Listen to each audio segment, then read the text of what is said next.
भारत मुक्ति मोर्चा के द्वारा आज राष्ट्रीय आदिवासी एकता परिषद और राष्ट्रीय पिछड़ा वर्ग मोर्चा इन तमाम संगठनों के द्वारा संयुक्त रूप से एक बड़ा कार्यक्रम आज है स्थान चौगान रामनगर के पास जिला मंडला में हो रहा है। साथियों, हम लोगों ने बहुत लंबा समय लगाकर जो आज इतने बड़े पैमाने पर इतनी बड़ी संख्या में खास तौर पर आदिवासी लोग बड़ी संख्या में आज इस सम्मेलन में उपस्थित है, तो ये जागृति बढ़ने का, हमारे समाज में जागृति बढ़ने का संकेत है। आप लोगों को जानकारी नहीं होगी, जब मेरी उम्र 19 साल की थी तब से मैं ये काम कर रहा हूं। आज मेरी उम्र 67 साल की है, तो राउंड अबाउट 50 साल हो गए। 50 साल लंबा समय लगाकर सारे देश भर में लोगों को जगाकर संगठित करने का काम किया गया। इसकी बदौलत जो हमारा देश है वो 36 स्टेट का देश है। 36 स्टेट में 32 स्टेट में अभी हमारा संगठन फैला हुआ है। 625 जिलों में संगठन फैला हुआ है। केवल ब्रह्मदेश के बॉर्डर पर और बांग्लादेश के बॉर्डर पर जो 4 स्टेट है, अगर वो छोड़ दिए जाए तो सारे देश भर में विशाल संगठन का निर्माण हमने कर लिया है।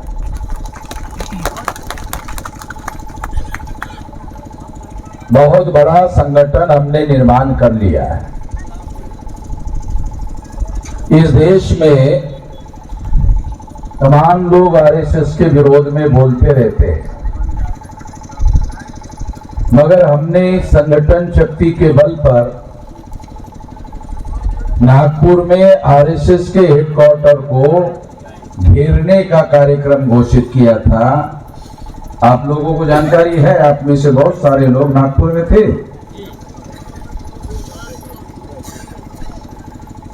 और जो लोग केवल आरएसएस का मौखिक रूप से ही विरोध करते थे, हम लोगों ने आरएसएस के हेडक्वार्टर में जाकर उनको घेरने का काम किया।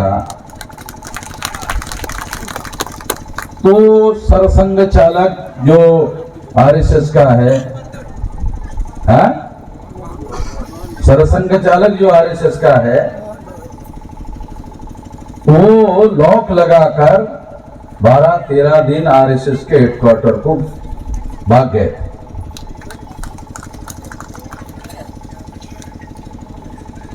और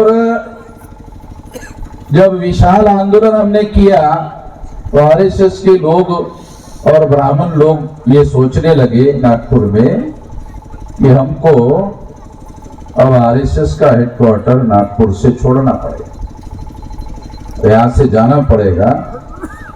तो कहाँ जाएंगे? उन्होंने सोचा कहाँ जाएंगे, तो उन्होंने सोचा अयोध्या जाएंगे। तो अयोध्या जाएंगे, तो हमने कहा अयोध्या आप जा सकते हैं, मगर अब राम नहीं है वहां। आपका बचाव करने के लिए वहां आपका राम नहीं है,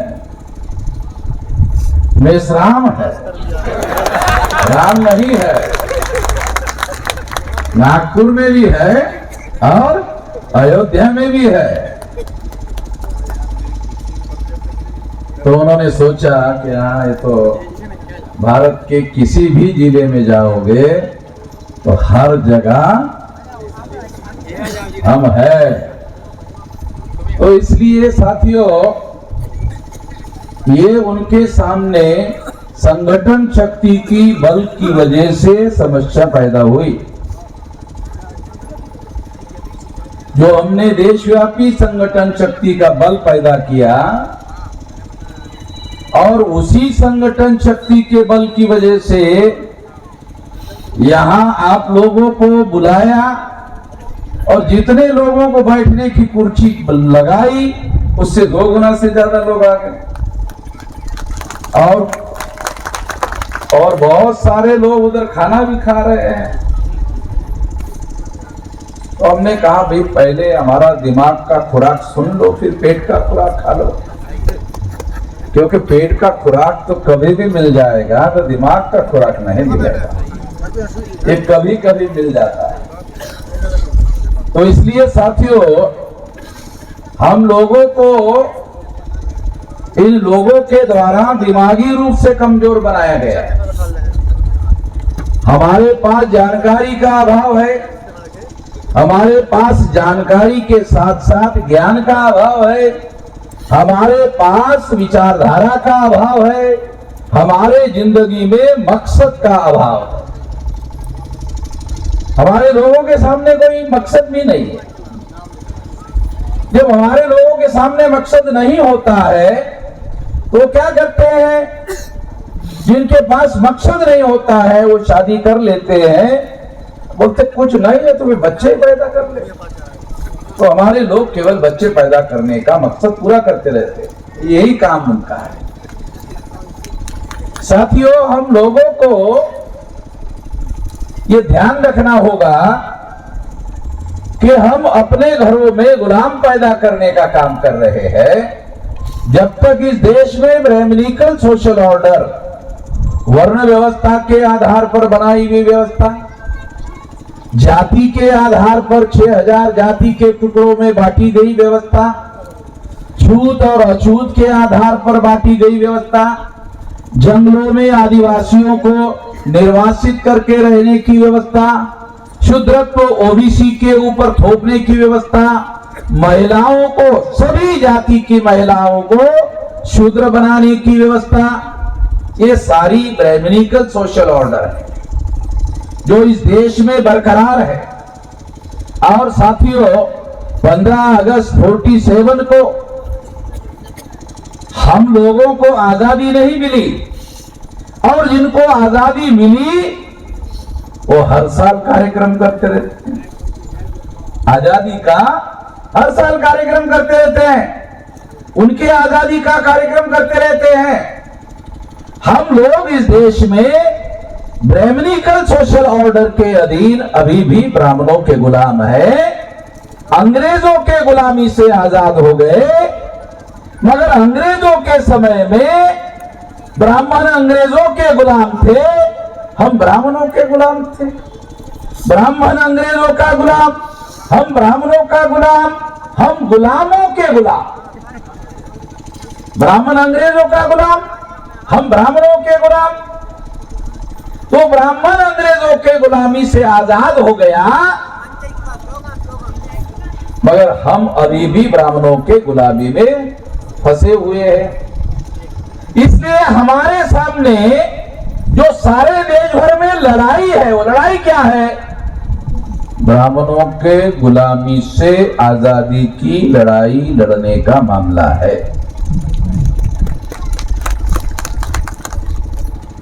ब्राह्मणों के, दोबारा बताता हूं क्योंकि हमारे लोग भुलक्कड़ लोग हैं, ब्राह्मणों के गुलामी से आजादी हासिल करने का मामला है। कुछ आदिवासी कहते हैं, कौन सा राज्य भी, आदिवासी लोग कौन सा राज्य की बात करते हैं? भारत आजाद होने के पहले गोंडवाना आजाद हो जाएगा, कैसे होगा? है? कभी आदिवासी लोगों ने सोचा?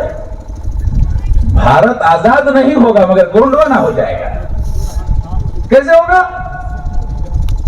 जिन्होंने आदिवासियों से कई बड़े बड़े स्टेट 36 स्टेट को गुलाम बना के रखा, वो आदिवासी को आजाद कर देंगे?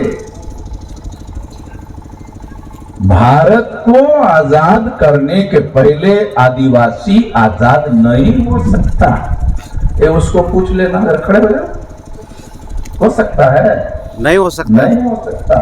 68 दिन जेल में डाला, कोई अपराध नहीं था, बराबर जी। ये आदिवासी का कोई अपराध नहीं था, 68 दिन जेल में डाला। वो तो हमारा संगठन का कार्यकर्ता था, इसलिए मजबूत होकर बाहर आ गया। दूसरा आदमी होता तो जेल के अंदर ही समझौता कर लेता, अपने घर में आराम करता। ये दोबारा आ गया। ब्राह्मण को मालूम हो गया इसको जेल में डालने से समस्या का समाधान होने वाला नहीं है, ये और ज्यादा मजबूत होता रहेगा। और जितने बार जेल में जाएगा उतना वो लोगों का हीरो बनकर बाहर आएगा। मैं गांधी जी के पुतले के पास बहुत बार जाके नजदीक से देखता हूं, तो गांधी जी के लंबी लंबी टांगे वहां दिखती है पुतले। आप लोगों ने कभी देखा नहीं? आप लोग भी जाके देखो गांधी जी के पुतले के पास, नजदीक से जाओ तो पता चलता है, अरे गांधी जी की टांगे तो बहुत कमजोर है। गांधी जी की टांगे बहुत कमजोर है। क्यों? क्योंकि सिंगल हड्डी का आदमी था। और सिंगल हड्डी का आदमी होने के बावजूद भी संकल्प शक्ति के आधार पर अंग्रेजों के विरोध में लड़ता रहा, अपनी आजादी संकल्प शक्ति के आधार पर लिया और हमारे लोगों को अपने समर्थन में खड़ा कर दिया। बाल गंगाधर तिलक ब्राह्मण थे और बाल गंगाधर तिलक छोटे मोटे नेता नहीं थे। वो भी बहुत साल जेल में गए अंग्रेजों के, मगर लोग उसके समर्थन में खड़े नहीं हुए क्योंकि वो ब्राह्मण राज की बात करता था। बाल गंगाधर तिलक से गांधी जी ने सबक सीखा। वो हमारे लोगों के राज की बात करते रहे कि सभी लोगों का राज आएगा, सभी लोग आजाद हो जाएगा। और हमारे लोगों के सामने गांधी ने धोतर पहना, गांधी ने धोती पहना। फिर देखा ये लोग तो ऊपर से शर्ट नहीं पहनते, गांधी जी ने भी शर्ट निकाल कर फेंक दिया। और फिर देखा अरे ये लोग धोती पहनते हैं मगर आधी पहनते, यहां तक नहीं पहनते, यहां तक पहनते, बराबर, आधी पहनते हैं धोती। तो गांधी ने भी हाथी जो धोती है वो आधी पहनना शुरू कर दिया। तो लोगों को लगा अरे हमारा आदमी है। जो बाल गंगाधर तिलक को लोगों ने साथ नहीं दिया कि बोलते ब्राह्मण है, और गांधी जो है ये बनिया था। बनिया शब्द कैसे बना मालूम है? मूर्ख बनाने वाला बनिया। तो गांधी बनिया था। तो हमारे लोगों को लगा अरे तो हमारे जैसा ही है, हमारे जैसा है करके हमारे लोगों ने गांधी का साथ सहयोग समर्थन दिया। और साथ सहयोग समर्थन से गांधी का आंदोलन जन आंदोलन हो गया। जन आंदोलन के बल पर गांधी जी अंग्रेज को छोड़कर जाने के लिए मजबूर किया। क्विट इंडिया मूवमेंट चलाया, भारत छोड़ो आंदोलन चलाया और अंग्रेज भारत छोड़कर चले गए। अंग्रेज भारत छोड़कर जाने के बाद गांधी ने एक बहुत बड़ा धोखेबाजी का फैसला किया और जवाहरलाल नेहरू जो ब्राह्मण था उसको भारत का प्रधानमंत्री नॉमिनेट कर दिया। तब से भारत में ब्राह्मण राज स्थापित हुआ। भारत के समस्त इतिहास में कभी भी ब्राह्मणों का डायरेक्ट राज नहीं था, कभी भी नहीं था। भारत का इतिहास अगर आप पढ़ लो तो ब्राह्मणों का डायरेक्ट राज कभी भी नहीं था। गांधी ने एक ब्राह्मण को देश का प्रधानमंत्री बनाया और सारे देश पर ब्राह्मण राज स्थापन कर दिया। और जब 1952 को पहला लोकसभा का चुनाव हुआ तो पहले लोकसभा के चुनाव में गांधी जी ने ये जो लोग हैं, ब्राह्मण लोग हैं, उनको 100 में 60% टिकटें दी। जिनकी संख्या 3.5% थी उनको गांधी जी ने 60% टिकटें दी और 40% से ज्यादा ब्राह्मण चुनवा कर आए। SC ST का जो पॉलिटिकल रिजर्वेशन था 22.5%, उसके समर्थन से गांधी जी ने भारत पर ब्राह्मणों का आजाद भारत में राज स्थापन किया। आज भी हम लोग उसी ब्राह्मण राज के अधीन है। तो हम लोगों को ब्राह्मणों के गुलामी से आजादी का लक्ष्य है, आजादी का आंदोलन है, छोटा मोटा लक्ष्य नहीं है। आप लोगों को लगता होगा, आदिवासी लोगों को लगता होगा कि हमारा आदिवासी का एक राज बन जाएगा। अरे ऐसे बैकवर्ड क्लासेस के तमाम लोगों को दिल्ली के ब्राह्मणों ने मुख्यमंत्री बनाया, वो मुख्यमंत्री को काम नहीं करने देते। पवार साहब को पूछ लो महाराष्ट्र में, पवार साहब तो बहुत बड़े नेता रहे हैं, उनको पूछ लो। बहुत बड़े बड़े नेताओं को राज्य का मुख्यमंत्री बनाया ब्राह्मणों ने, किसी को अपने हिसाब से काम नहीं करने दिया गया। इसी तरह से अगर आप बीजेपी के तरफ से चुनाव जीतकर, कांग्रेस की तरफ से चुनाव जीतकर, आज 75 साल हो गए, शेड्यूल कास्ट और शेड्यूल ट्राइब के 22.5% मेंबर पार्लियामेंट और 22.5% शेड्यूल कास्ट शेड्यूल ट्राइब के लोग रिजर्व सीट पर चुनकर जाते हैं। ये सारे लोग रिजर्व सीट पर चुनकर जाते हैं। राउंड टेबल कॉन्फ्रेंस में बाबा साहब आंबेडकर ने सेपरेट इलेक्टेड का अधिकार अंग्रेजों को मांगा था। अंग्रेजों ने यह अधिकार बहाल भी किया था, मगर सेपरेट इलेक्टेड में शेड्यूल कास्ट के लोग, शेड्यूल ट्राइब के लोग अपने वोटों के आधार पर चुनकर जाते।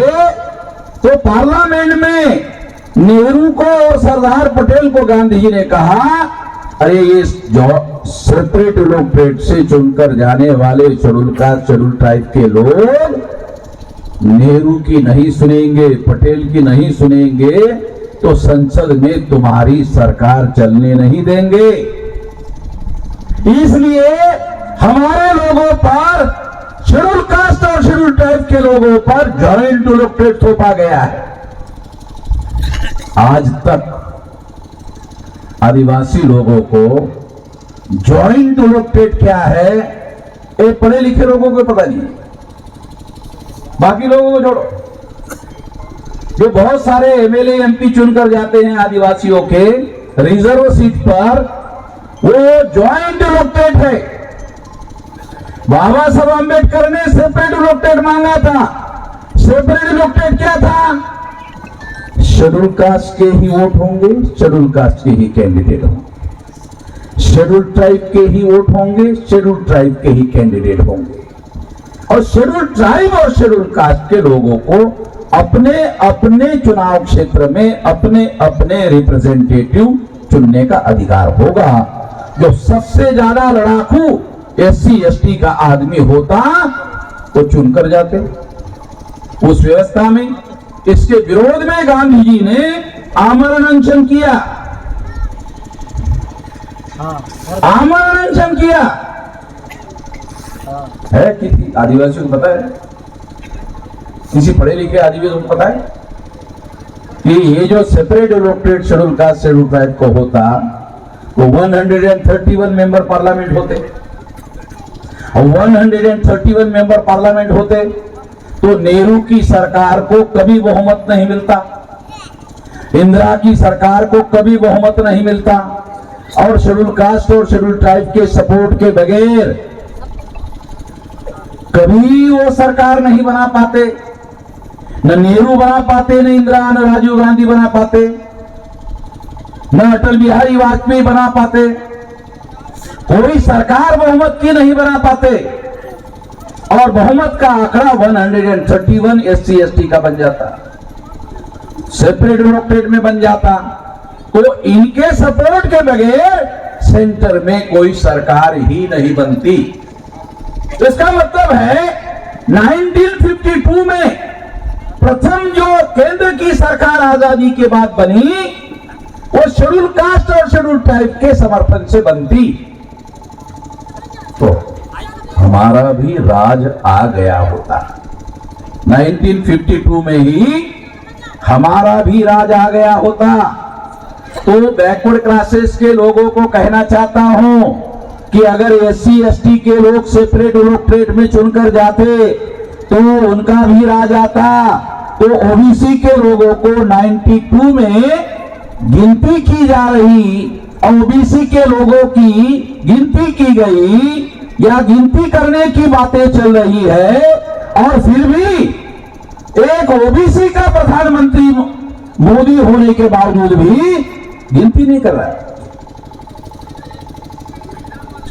नरेंद्र मोदी OBC का ही आदमी है, देश का प्रधानमंत्री है, गिनती करने का उसी के पास पावर है, मगर गिनती नहीं कर रहा है क्योंकि ये नरेंद्र मोदी को RSS और भाजपा के ब्राह्मणों ने नॉमिनेट किया। तो ये Narendra Modi nominated prime minister है, ये इलेक्टेड प्राइम मिनिस्टर नहीं है, ये नॉमिनेटेड प्राइम मिनिस्टर है। तो हमारे लोगों को नॉमिनेटेड और इलेक्टेड भी समझ में आता कि नहीं? कितने लोगों को समझ में आता नॉमिनेटेड किसको बोलते हैं, इलेक्टेड किसको बोलते हैं? तो इसका मतलब है ये गवर्निंग जो सिस्टम है भारत का, यही हमारे पढ़े लिखे लोगों को समझ में नहीं आता। तो अनपढ़ लोगों को कहां से आएगा? उनको तो यही लगता है कि शेड्यूल कास्ट के चुनाव क्षेत्र में हमारा आदमी खड़ा है, शेड्यूल कास्ट वो कांग्रेस की तरफ से है कि बीजेपी की तरफ से है, वो तो उनको समझ में नहीं आता। और कांग्रेस ब्राह्मणों की पार्टी, बीजेपी ब्राह्मणों की पार्टी, वो हमारे में से किसी ऐसे आदमी को पिकअप करती है, चॉइस करती है, नॉमिनेट कर देती है, जिसको पार्लियामेंट में बोलना भी नहीं आता,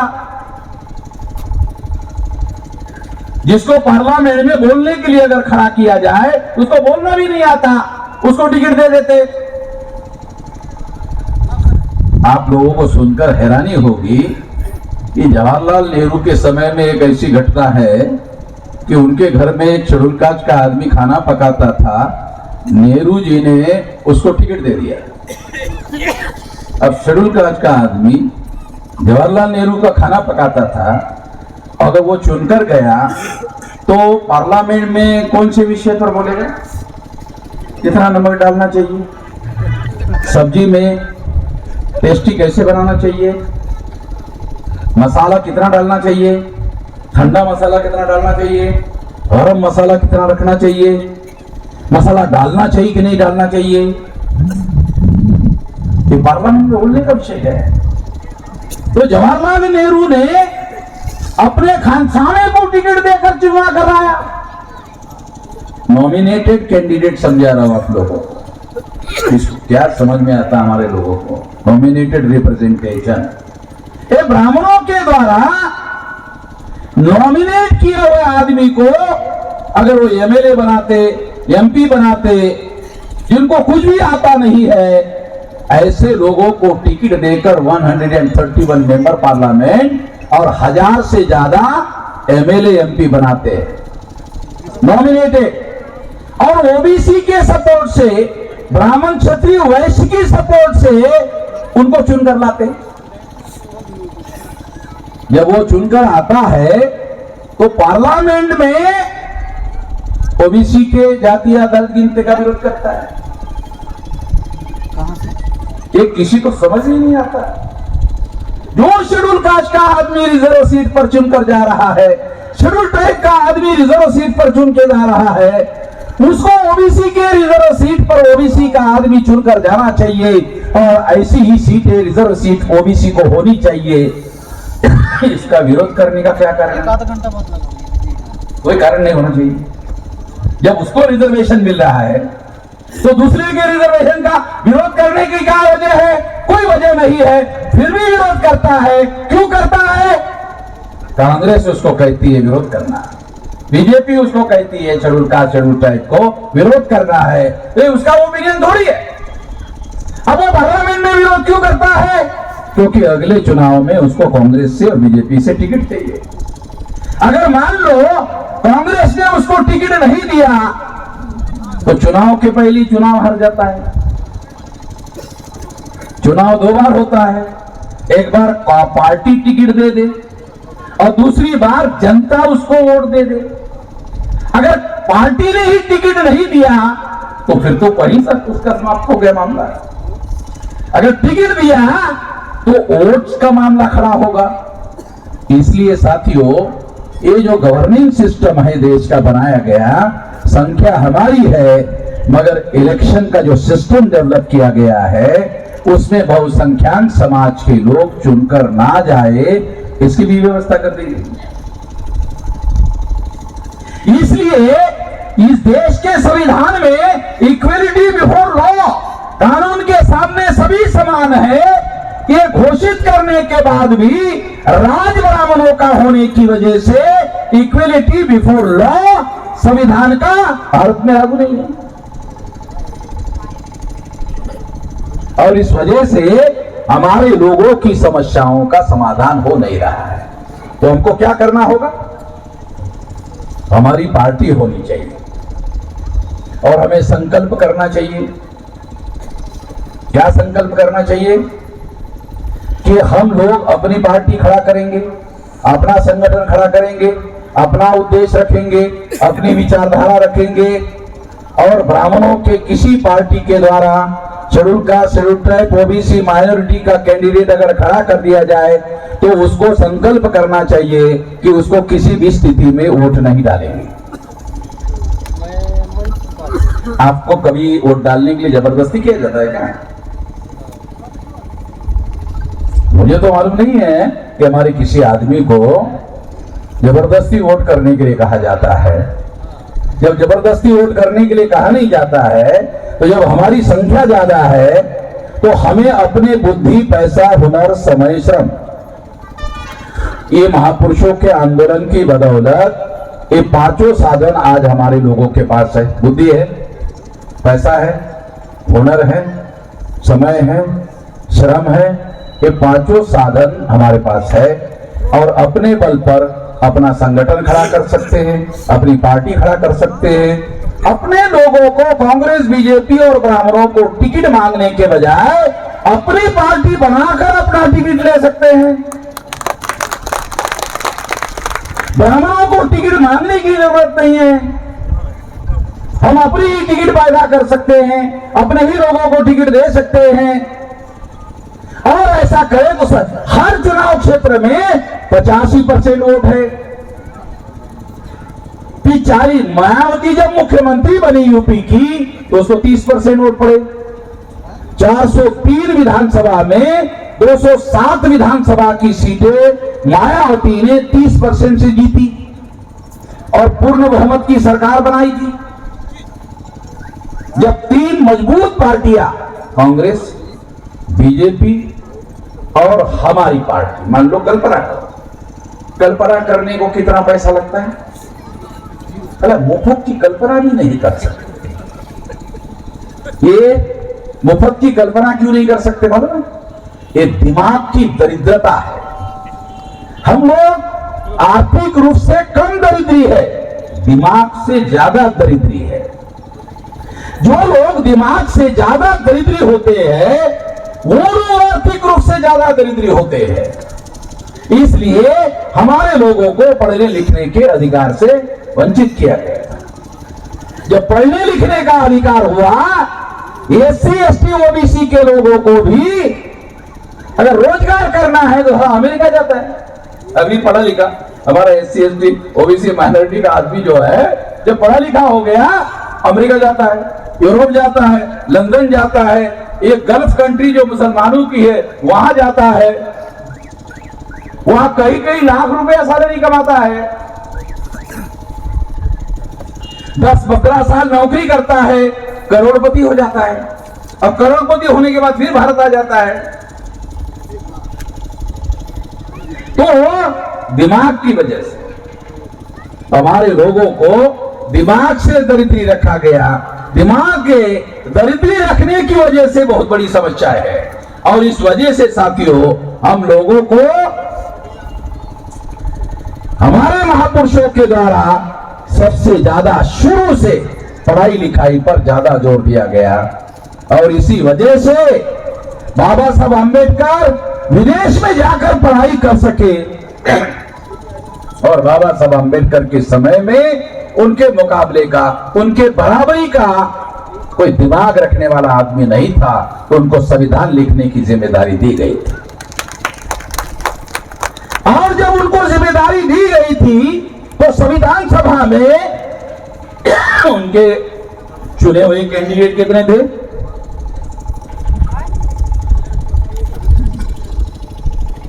उनके पार्टी के, बाबा साहब अम्बेडकर के पार्टी के चुने हुए कैंडिडेट कितने थे? बाबा साहब अम्बेडकर के पार्टी का चुना हुआ बाबा साहब अम्बेडकर अकेले ही थे। तो उनको संविधान लिखने की जिम्मेदारी दी गई। क्यों? क्योंकि नेहरू को, गांधी को ऐसा लगा कि अगर हम लोग लिखने की जिम्मेदारी लेते हैं तो ये अकेला आदमी संविधान सभा में संविधान की ज्यादा जानकारी रखने की वजह से हर बार ऐसे संवैधानिक प्रश्न खड़ा करेगा जिसका जवाब देना मुश्किल हो जाएगा। तो उसी की जिम्मेदारी है। संविधान हमारे फेवर में है, संविधान हमारे फेवर में है, बहुमत हमारे विरोध में है। समस्या क्या है आज की?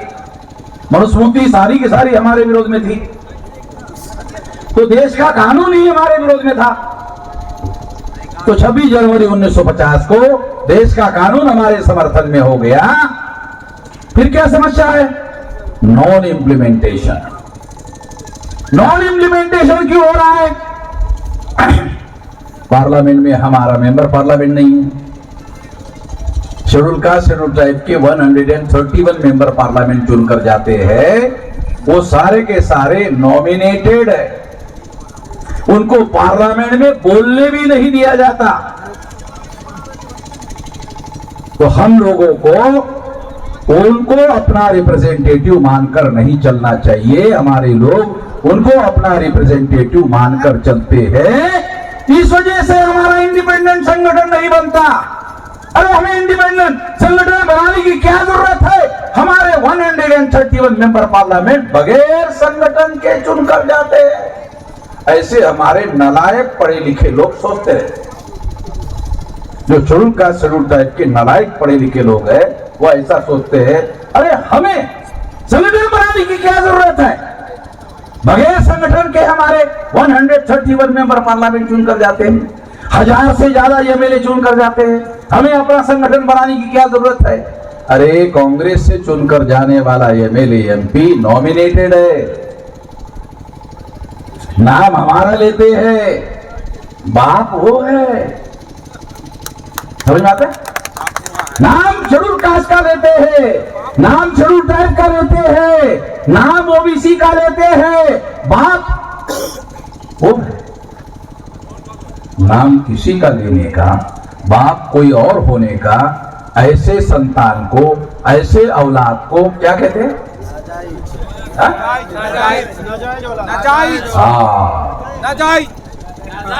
हरामी की औलाद, हरामी की औलाद, चोरों की औलाद।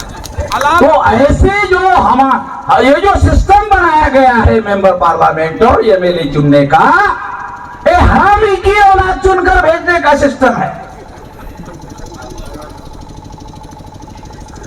भारत में मैं ये बात अकेला ही बोलता हूं और 22-25 साल से बोल रहा हूं, किसी एमएलए एमपी ने आज तक एफआईआर नहीं किया है। शेड्यूल कास्ट शेड्यूल ट्राइब के किसी है क्योंकि ये बाबा साहब ने लिख कर रखा है। ये बाबा साहब अम्बेडकर की किताब का नाम है what Gandhi and Congress have done to undertake. ये किताब पढ़ लो। ये लोग हमारे ट्रू रिप्रेजेंटेटिव नहीं है। लोकतंत्र में सबसे बड़ी ताकत क्या है? Real representation. हमारा रिप्रेजेंटेशन ही नहीं है, हमारी केवल संख्या है, रिप्रेजेंटेशन नहीं है। लोकतंत्र है, संविधान है, रिप्रेजेंटेशन नहीं है। संविधान में सारे अधिकार है, रिप्रेजेंटेशन नहीं है। अमल करने का काम कौन करेगा? अमल करने का काम कौन करेगा? संविधान के जो ब्राह्मण विरोधी है उनके ऊपर संविधान के अमल करने की जिम्मेदारी नहीं लगाई जा सकती है। ना वो कर सकते हैं, ना वो कर रहे हैं। इसलिए साथियों, मैं आप लोगों को जो मौलिक बात समझाना चाह रहा हूं, अपना संगठन निर्माण करने की जरूरत है। अपना संगठन शेड्यूल कास्ट का, शेड्यूल ट्राइब का, बैकवर्ड क्लास का, माइनॉरिटी का, 85% लोगों का, और अपने रियल रिप्रेजेंटेटिव चुनकर भेजने की जरूरत है। हमें केवल सामाजिक बात नहीं करनी चाहिए, आर्थिक बात नहीं करनी चाहिए। हमें संगठन निर्माण करके व्यवस्था बदलने की बात करनी चाहिए। अगर आपकी दिल्ली में सरकार आई तो केंद्र सरकार का बजट कितना है? 40,000 लाख करोड़। 50 लाख करोड़ आया? किसी को समझ में कितना है आंकड़ा? है? दिमाग पर जोर लगाओ। मेरे को समझ में नहीं आया तो पहली बात तुम लोगों को कैसे आएगा? मैं डेली प्रैक्टिस करता हूं, समझ में नहीं आया। 50 लाख करोड़। 3 बार बोलने से थोड़ा वो समझ में आएगा, एक बार बोलने से नहीं आएगा। 50 लाख करोड़। चलो ठीक, थोड़ा बहुत आ गया, वो ज्यादा झंझट में हम नहीं पढ़ना चाहिए। इतना बजट एक साल का भारत सरकार का, इतना पैसा भारत सरकार के पास जमा होता है एक साल में। राज्य सरकार का अलग होता है, महानगर पालिका का अलग होता है, नगर पालिका का अलग होता है, जिला पंचायत का अलग होता है, तालुका पंचायत का अलग होता है, ग्राम पंचायत का अलग होता है। हर एक को टैक्स लगाने का अधिकार है और वो सारा पैसा एक साल के लिए इकट्ठा होता है और एक ही साल में मार्च एंड तक खर्चा करना कंपलसरी है, बंधन कारक है। उसके बाद उसको बचा कर नहीं रख सकते, फिर अगले साल में पैसा आता है। इतना पैसा है और इतना पैसा हमारे पास आता है और इसके बावजूद भी हमारे लोगों की दरिद्रता है। पैसा जाता कहां? उन लोगों के नियंत्रण में सत्ता है, तो जिनके नियंत्रण में सत्ता है उनके नियंत्रण में बजट है, और जिनके नियंत्रण में बजट है वो निर्धारित करते हैं पैसा किसको बांटना चाहिए, किसके पास देना चाहिए, किसके हिस्से में लाना चाहिए, किसके हिस्से में नहीं आना चाहिए। वो निर्धारित करते हैं और वो बंदरबाट हो जाती है और उनको मिल जाता है। जिनको मिलना चाहिए उनको मिलता नहीं। इसलिए मौलिक समस्या केंद्र की सत्ता पर नियंत्रण होना चाहिए। 100 में 85 वोट हमारे हैं, 40 से ज्यादा की जरूरत नहीं है, 40% से ज्यादा की जरूरत नहीं है। मायावती तो 30% मुख्यमंत्री नहीं। जब 3 पार्टियां होती है 35 35 35 105% हो जाता, 40% की जरूरत नहीं। तो 3 अगर मजबूत पार्टियां हो तो 35% में ही सेंट्रल में आपकी सरकार बन सकती है। 35 में 85% आपके हैं, हमारे लोग क्या सोचते हैं? काशीराम जी लोगों को ये बात समझाते थे, ऐसा ऐसा संख्या इतनी है, ऐसा करने से ऐसा हो जाएगा, फिर अपनी सरकार आ जाएगी, फिर अपना मुख्यमंत्री हो जाएगा, फिर अपना प्रधानमंत्री हो जाएगा, फिर सारी समस्या का समाधान हो जाएगा। काशीराम जी अपने लोगों को समझाते थे। लोग काशीराम जी से भी ज्यादा बुद्धिमान थे, लोग काशीराम जी से भी ज्यादा बुद्धिमान थे। वो क्या कहते थे? ऐसा नहीं हो। वो काशीराम जी को कहते थे ऐसा नहीं हो सकता। क्यों?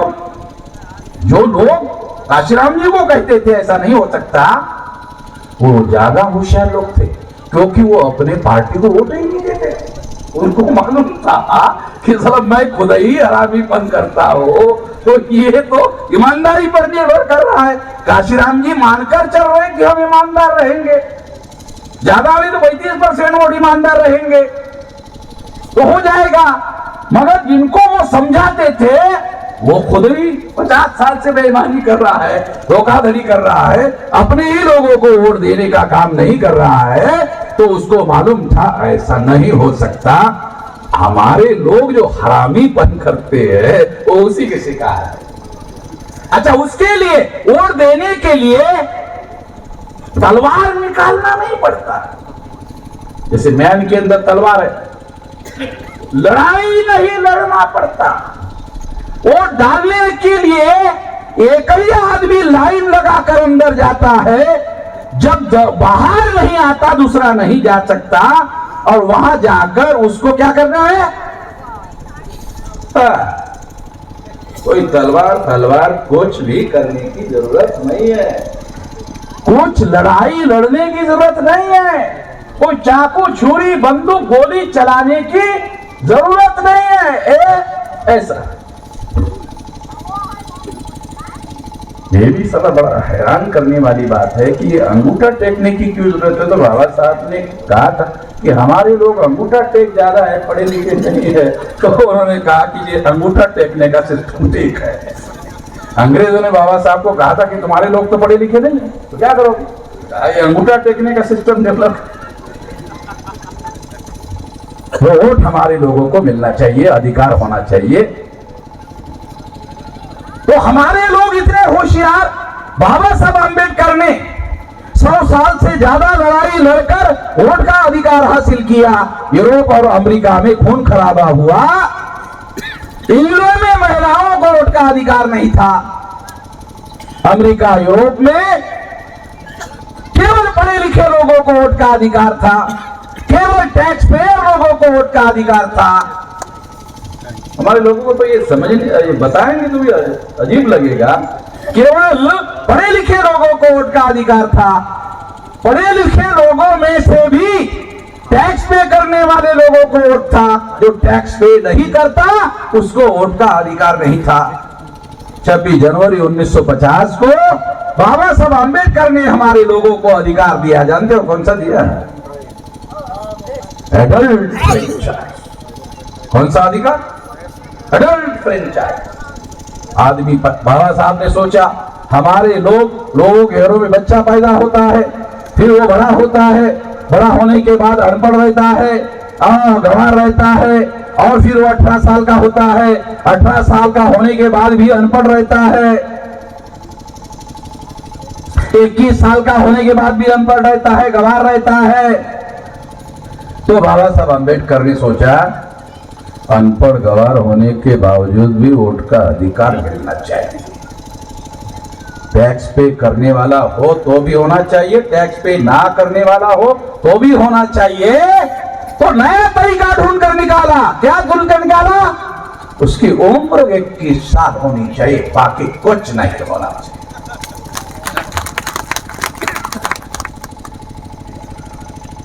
हमारे देश में ऐसा होने के बाद इंग्लैंड में लागू हुआ।